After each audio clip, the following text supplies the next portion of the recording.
Good evening, I'm the professor, and welcome to another one of my YouTube videos. Now this one here is just going to be a bit of an update about what's been going on, just for a fun video, and then at the end I've even got a surprise for you. To start with, what's been happening? Why haven't I released any videos? Well, I got sick there, I got an illness for a while there, and it just kind of took me out.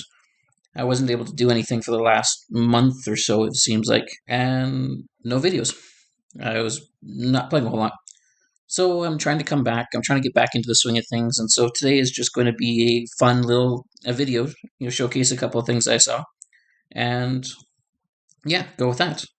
Now, this is my testing one, so that's what I do. I always want to defeat. That's a good thing, but that's for another time. What I want to show you here is go over to Apex Arena. I got 27 million power. It's not everything, I know that, but it's a good starting point. 40 million power, he beat me. Okay, yeah, makes fair. 26, and I beat him. Okay, that seems pretty fair. Right, 47, and I lost to him. Yeah, fair. 32, hey, that's not too bad. So I got a good win right over there. Okay, so just to give you, oh, actually I lost that one. Well, there you go. So Rafi did something interesting there. But just to give it a general idea of my power level, because I stumbled across something. Where was it? Here. 41 million power. I won. Well, that's interesting. What happened? So why is this guy here so powerful, and I was actually able to win that? And that got my curiosity up, so I decided to look into it, and then show you. At the same time, I'll show you a bit about how to read a battle report and stuff here, because it's not intuitive. It's a skill you have to learn, and I don't know if any of you guys know this or not. But if you go and click on the very first battle, so there would be two things. If you've got a list of wins, that means you won the very first fight. If you got just a single defeat at the top with your front army, that means he beat you first. So here you can see he's got his 4 armies and they attacked him. So I can actually go and check which every one of his 4 armies is.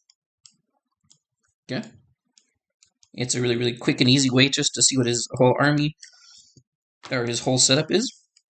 And so one of the things I want to look for is he's got 4 stars, 3. It's a good benchmark, okay.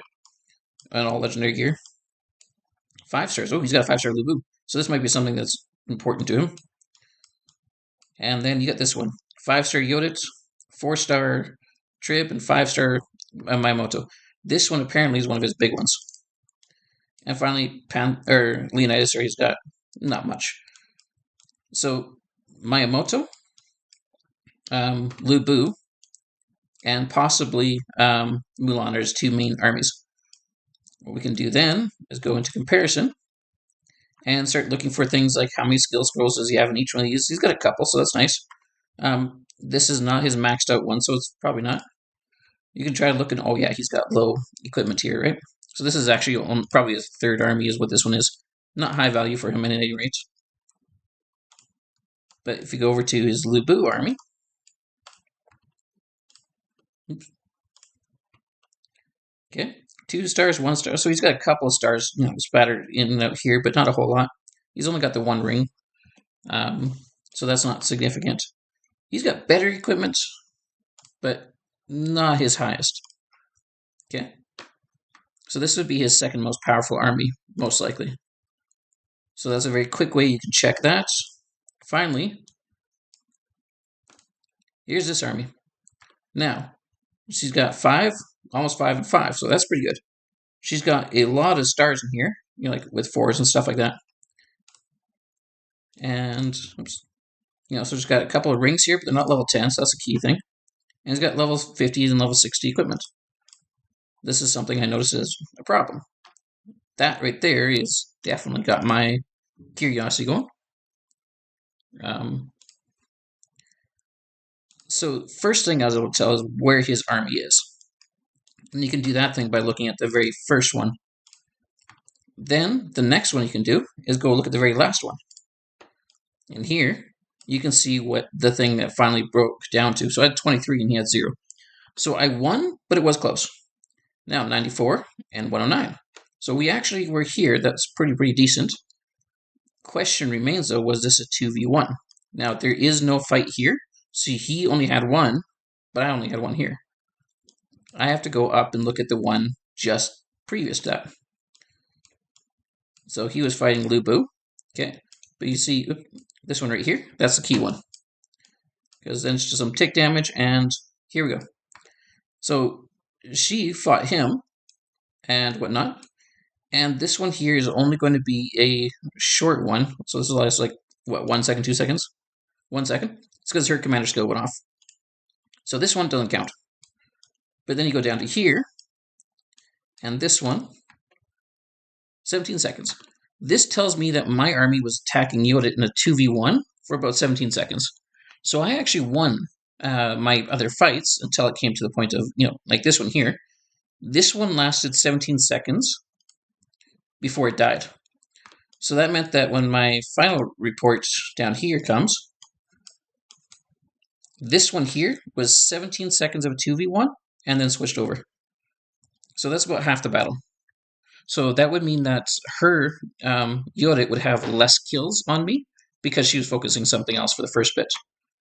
So this is, the next thing you can check is just those last few, either 2 or possibly 3 if you had 3, like a 3-on-1, right? You'd have to check that right there. But you can tell it here because I won something else and switched targets that didn't happen. But how'd this one go? Well, 51, 9, 51. So we're looking at what, 111? So 112. Okay. 48, 8, 15. This is lower, a lot lower. So that's going to be what? What I'm looking for, 56, 60, 70. We're looking at 72, maybe 73. So big difference between the two. Now, she was attacking somebody else, and that's definitely a part there. But look at the numbers here. 48 is a big number, 8 and 15. Whereas these ones here are almost identical. Now, 2 things I have to ask here. Really important question. Why such a high number, and I was able to win, versus other ones I showed you above where I have a harder time? And second question here, why did I win this one as hard as I did? All that power she had was not worth anything, right? Very serious question. And by the way, if you're watching this thing, Freaky Rabbit, I'm sorry I'm using you as an example here. I hope you don't feel too bad. Maybe you might learn something from this thing and it helps you. That would be awesome. I hope. I really don't mean anything bad, though. So I started looking into this thing and trying to figure out what was going on that was causing me to win something that should be higher. And I found the answer. And it's a really important one, actually. The damage rates here, I'm doing more damage and stuff like that, and I'm able to beat her. All of her power didn't translate into like combat effectiveness as much as she wanted. And one of the big reasons for that is going to be, well, first off, I've got a bit better rings than she does, right? They're not level 10. That's the key thing. She's not investing very much into her rings. And if she just picked one and got it to level 10, it would be better than having, like 2 level 5s. Because the way this ring system works is a level 9 ring is basically the same thing as a level 1 ring. It's only when you hit that level 10 or that level 20 that things all of a sudden switch over. So I'm definitely getting advantage in my rings that she's not. Now, look at here. 68, 58, 50, 50. Gems, she's got 2. She's got 2. She's got 2 there and 2 there. Her gems and her equipment is not very high level. But these are 40s. And these are 40s. This is probably the biggest one, because if I go over to mine, 60s and 67s are the ones I'm upgrading. 60, 60, 60, 60, all full gems and, nice full stars. And they're all identical all the way down. So what's going on there? Well, I've actually consistently made it so that all my equipment hit a certain standard of value. And she's neglected her equipment. And it is starting to show in, like these ones over here. Her highest equipment is level 40. It's not very big. And it's costing her. Now, when she goes, like she's got attack and defense, and then nothing in that slot there. She's got hero armor up, hero might, so these are just whatever she has. She's not been focusing on gems almost at all. And, active skill, normal attack, as far as these things here are considered, that's her biggest weakness right now. And I was able to dominate her because of it. Now, granted, she was targeting somebody else, so it's 2v1. But again, go all the way to the top here, look at all her armies.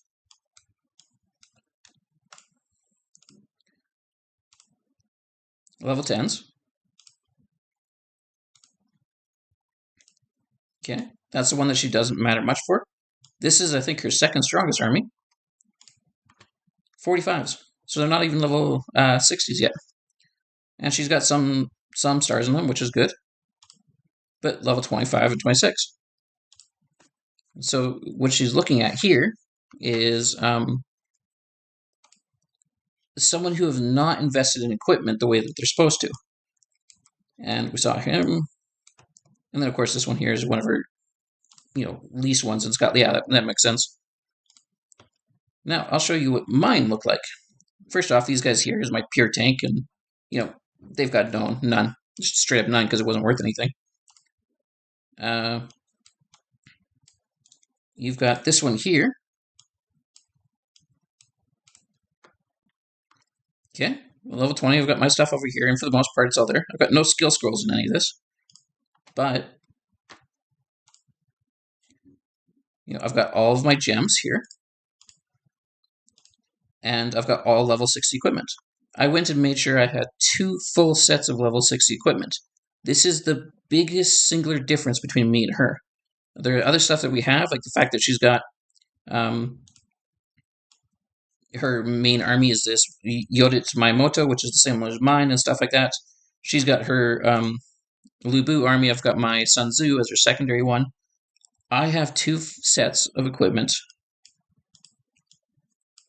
that 60s across, 3 stars, 1 star, 3 star, 1 star. Now this could be, the reverse depending on what you want, but even just 2 star, 1 star, 2 star, 1 star would be good. And full sets. That's her weakness. And how much did it cost her? Well, not having that means that even with a high power of 41 and all the money and stuff that she has spent in there and stuff, big giant weakness. If she just goes and fixes her equipment and spends focus on that, she'll probably be able to get a whole lot more value and a whole large power spike probably pretty quickly.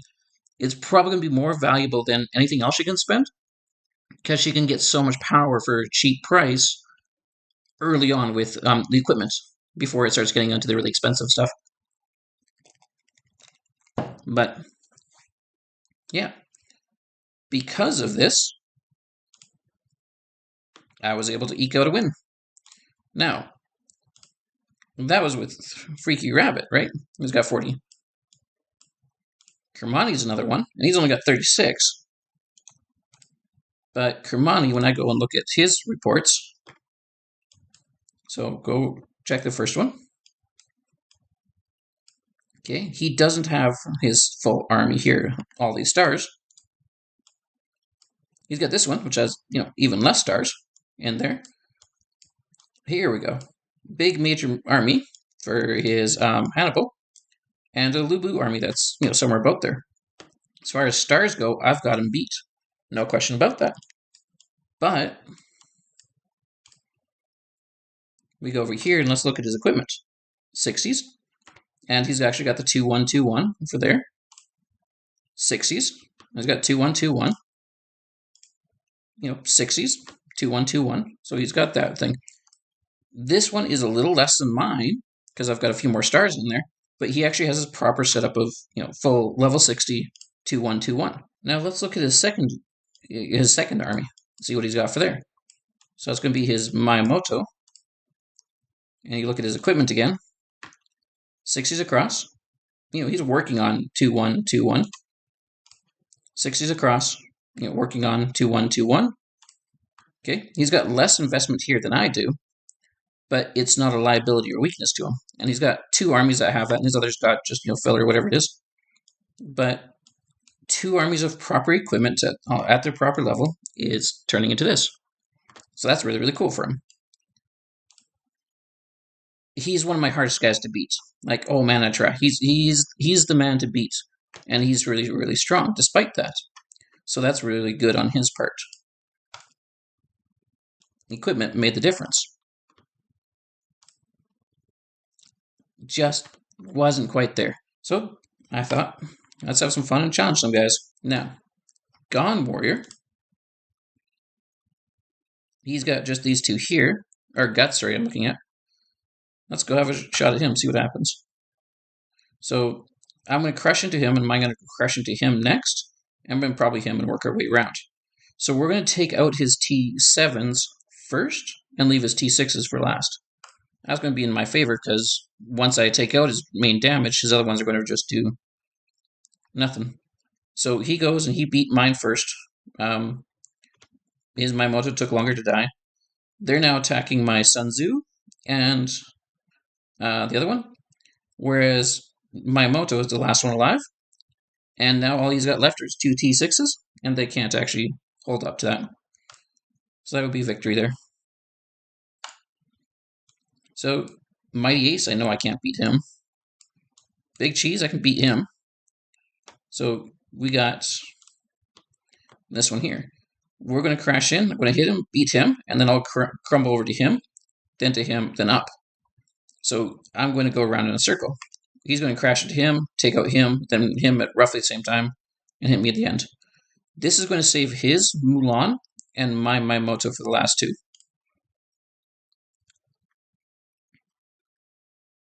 So my guy died first, it looks like, so he gets the priority of the targets. And Sun Tzu is taking some hits. Maimoto, see his Mulan and my Maimoto are almost untouched. Very last ones to go. So he just didn't manage to kill mine, so yeah, that's it. The trick is how do you set it up so your most powerful guy is the last one to be targeted. Keltier, I don't actually know if I beat him or not. So how do I make it so my most powerful or your most powerful are the ones that are last alive? And the trick to this one here is that there has to be something else that's an easier target. Right now, Maimoto is the hardest target to beat. So he's usually the one that's targeted very last. So we're going to crash into him, and probably of these three, which are probably about the same, we'll probably hit him first, him next, and him last. So you'll crash in and then gleefully continue on that roll. This is why a swordsman up top is such a valuable deterrence, is to have one that matches your backline. Because after they crash this one to kill it, which they'll always target him first, they'll go for him and not him. His archer will go hit him, and then his archer will go after my Frederick, even though it's like mixed unit or whatever, and ignore him. So let's see what happens. So we go in. I'm looking for my guy. Looks like it died first. And so next is... Where's my Frederick? Oh, he's right there. He just died. Sun Tzu is next, and his guy over here in the bottom left, Solomon, is untouched until the very, very end. It's the very last one. So now it becomes a question of essentially either 1v1 or a 2v1 of his most powerful versus my most powerful. So, won that one. Now, how about Cracky? We'll go with you. So over here, now he's got two of them that are not T7s. So my guys are going to crash into him, and then they're probably going to bowl into him or him. He's going to be the last one left alive. Now the way I've got it set up is they're going to follow that progression again, because I'm all swordsman. I get to choose what targets he hits. It's a very useful advantage. You can do it with two swordsmen and like a pikeman in front or something. It's something you do. Like if I were to...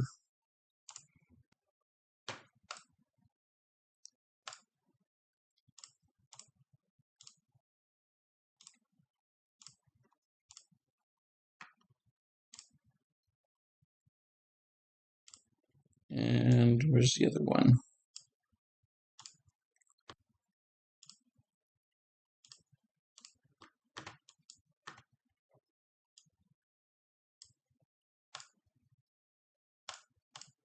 How's this for a lineup?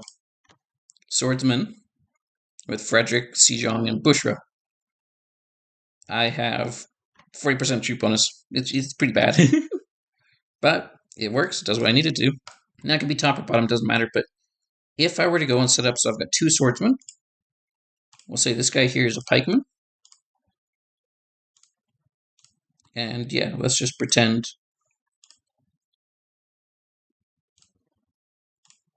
Because apparently this is twice as effective, right? Right? That's exactly how this works. Now you can do this with 2 archers or 2 anything else you want.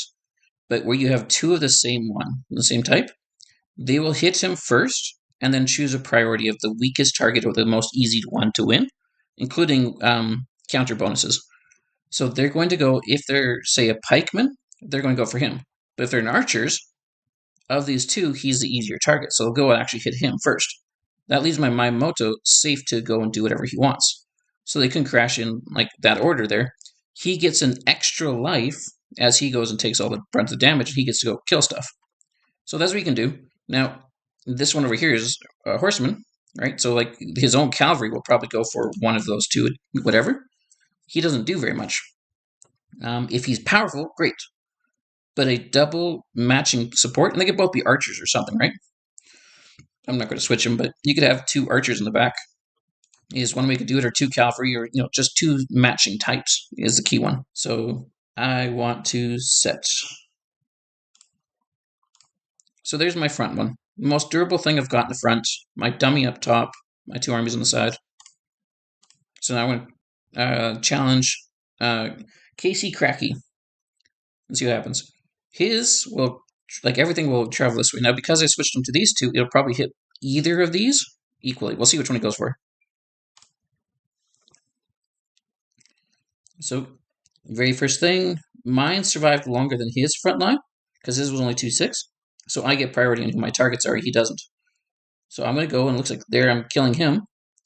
My, you can see where Sun Tzu and Miyamoto are the last. So they targeted my Caesar. That's what I wanted. And he is not getting targeted. He was going up.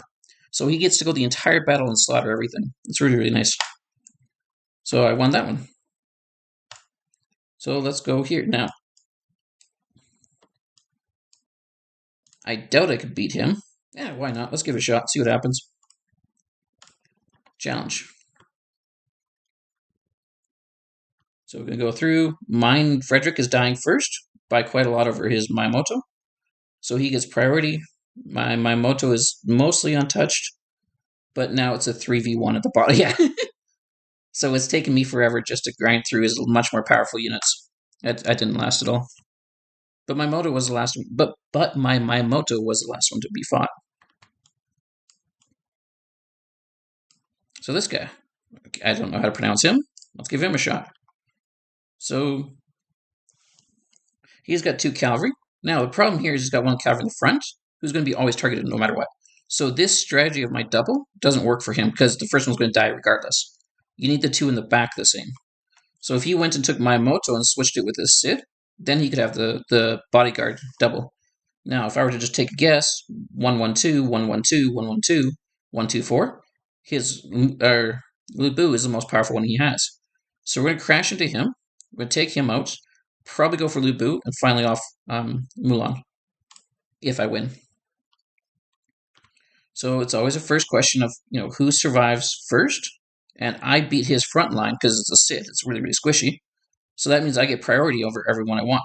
And there goes his Lu Bu. That was his most powerful guy. So now we've got his... I lost my mouse. So now it's a question of my Miyamoto versus his Mulan. And I'm actually going to win this one. It's going to be close, but yeah, I won.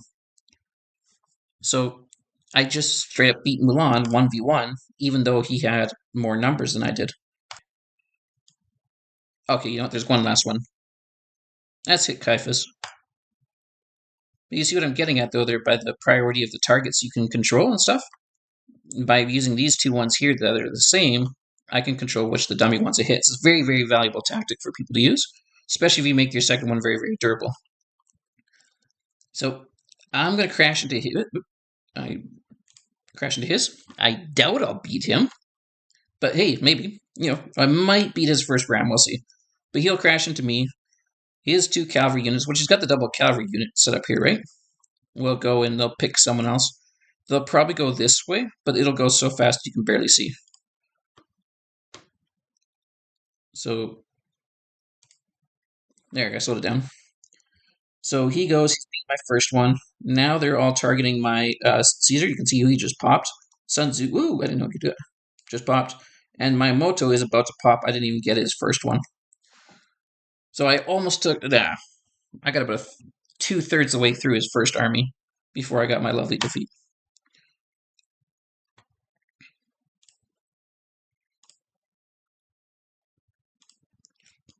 But I now get a look at his lovely Caiaphas. That's right, his lovely King Arthur. You know, he's got everything maxed out and stuff. And, you know, like, what has he got? He's got reds. See, look at, even he's got 60. This is his King Arthur, and he only has 60. Right? Getting 60s and everything is more valuable, is the most valuable one you can do. Like, King Arthur himself only has 60s. And the reason he did that, by the way, is so that he can go and make sure every other army has 60s as well. Okay? Now, in his case, he probably made 60 for all 5 armies, right? And that was his goal. Then started going back to King Arthur and filling out. But getting those 60, oh, he even got some 80s. He put some into his Lubu army as well. 60, 80, 60, 80, and he's missing a ring.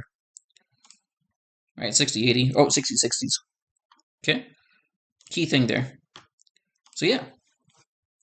That was my fun thing here. Now, oh, I'm being attacked.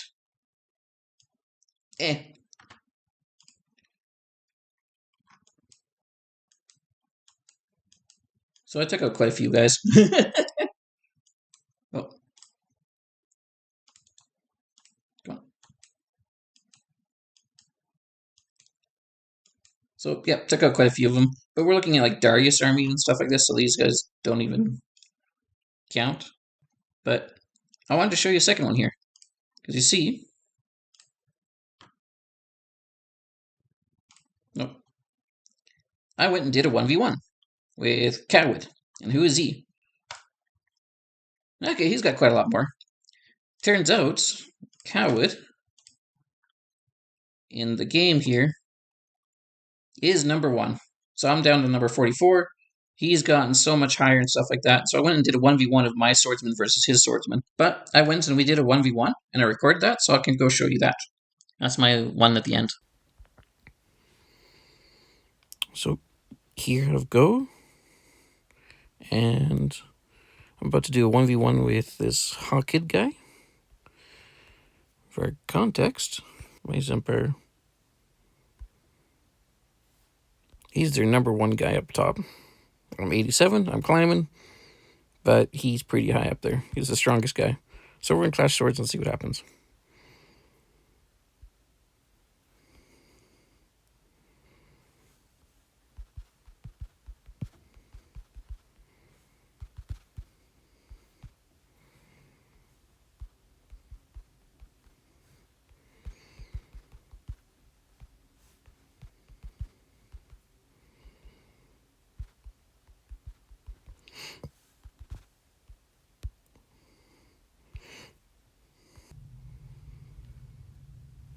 Okay, so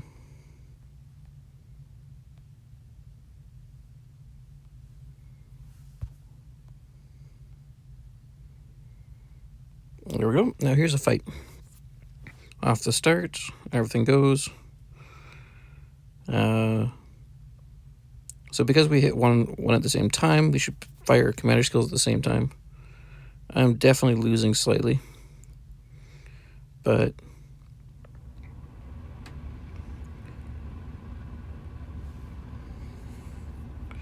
yeah, so going down. I'm not that far behind, though.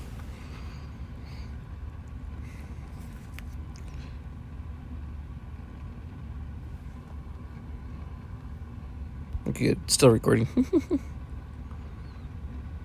And we've got cavalry incoming, but... Oh, wow, this is actually dead even.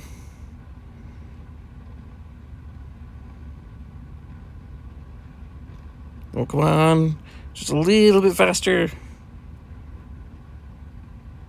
No, I'm going to get hit before.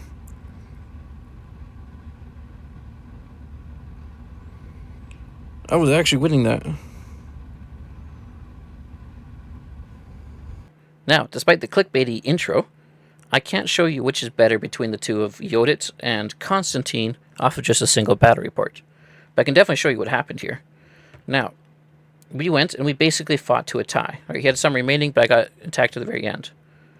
So let's go over to comparison. Now I have Miyamoto, Trib, and Yodit. Well, he has Miyamoto, Trib, and Constantine. Okay, so biggest difference is Yodit versus Constantine. Now, I have something here I need to show you. First off, he has the higher stats. He's a lot stronger of a player than I do him. So, 448 versus 498. He's got 50 higher might, and he's got over 100 higher defense. So that's big differences. Now, that's a huge amount to overcome here. Additionally, if we go over to the lineup, he's got a few more skill scrolls over in his Trib. We're very similar in the other ones. But he also has a better ring, level 20, versus my level 10. Now, his equipment, level 70s, and 70s, 75s, and my equipment, level 60s, he has the advantage over here as well. Now, his gems are higher level than mine, most of them, but he has kind of a random collection. This is not his main army. This is just one of his secondary armies, so it doesn't actually have everything all perfectly lined up. That one's very good. But like things like hero armor up on Miyamoto isn't that great, even though it's a red. So it's nice. Troops normal attack damage, right? Yeah. So I'm going to put our gems at about even, because I've got all of my gems sitting exactly what I want with all of them. Okay. So then each one. So each one is exactly the same all the way down for what I want. So even gems. Now, what happens? Well, this is interesting. A lot of damage out of Miyamoto. A lot less. But I've got two of them. Now, I went and added all these things up. I killed 149,415. He killed 149,649. He literally killed 234 troops. That's it, more than me. This is a dead tie. Now, for the weaker guy to tie a stronger opponent, that's a win for the weaker guy. So this is definitely a win on my part here. This looks like a lot, but overall mine was, was keeping up, I guess you can say. Now, one of the things here I need to emphasize here that looks different, it looks like he did more damage, but that's actually not technically correct. He only has one source of damage. I've got two sources of damage. I definitely was dealing more damage than he did. But he's got Constantine. He also has, the blue ring and lots of defensive gems in his stuff, along with his higher might defense, means that I am doing less damage than him, is what is actually going on. This is significant because I'm actually comparatively keeping up in damage with him to him, just he's tipping things over a lot towards the end. Now, to emphasize this thing, and if you look here, all of his damage is coming straight out of his signature skill. If I just muted his signature skill, he'd do nothing, right? It is almost 100% coming out of there. Whereas me, I've actually got them coming out of multiple sources a lot more regularly. Now, I want to look at Trib here for a second because this is a really interesting one. Okay, we're basically tied here. He's got a little bit more healing than that did, but he's got 6, so 7. So that means I'm actually equal in healing. Our Tribs are very, very similar. Now, my Kingsblade did 8 activations. His did 8 activations. My Righteous Judgment did 5. He did 5. These are very, very close. This one's 4-star. This one's 5-star. I can use this to make a comparison. So the amount of damage that he did here is about 2.5 times greater than what I did. So that's what I can use as a comparison point for something that's roughly even. If I go up to here, and I add up all the damage that we each side did, so now we go over here and take this number here and this number here, and compare them. Well, his Trib did about 2.5 times more damage than mine, and that's our comparison point. Whereas his Miyamoto did only 1.9 times higher than mine. So my Miyamoto was doing better than the neutral Trib was. as far as that thing. Okay, I was doing a greater portion. I'm over half of his damage.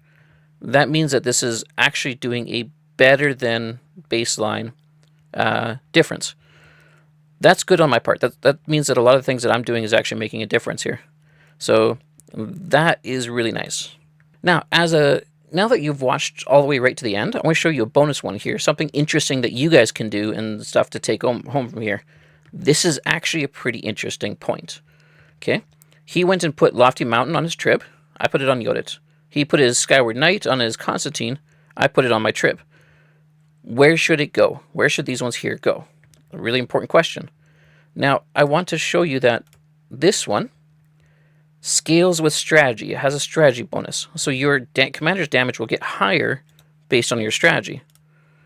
Whereas this one here has an armor bonus for the damage reduction, and then a strategy bonus for the damage increase. The same thing as Skyward Knight. Both of these rings have strategy, and this ring has armor. So let's go and look at the stats for a second here. Now, armor strategy. As far as armor goes, Constantine has a lot higher, and as far as strategy goes, Constantine also has more, but only by a smaller amount. If I were to pick one of these heroes to put the ring on, putting the Skyward Knight on Constantine like he has gives you a small bonus, but that means that your Lofty Mountain loses like a 50 stat difference. That's really big. If you put Skyward on Trib instead, then you lose a little bit over here, yes, but Constantine gets a lot more value out of both of them, so a lot more overall value. Now, I want to show you something. 289 for my strategy, 261 for hers. I've got higher stats. How and why? The first one here is that I've gone and done all attributes for my gems, and I've consistently given her all attributes across. This gives her the bonus might, but also gives her more strategy scaling. You can even go strategy scaling on her as one of the things that you would want to do. But the real trick,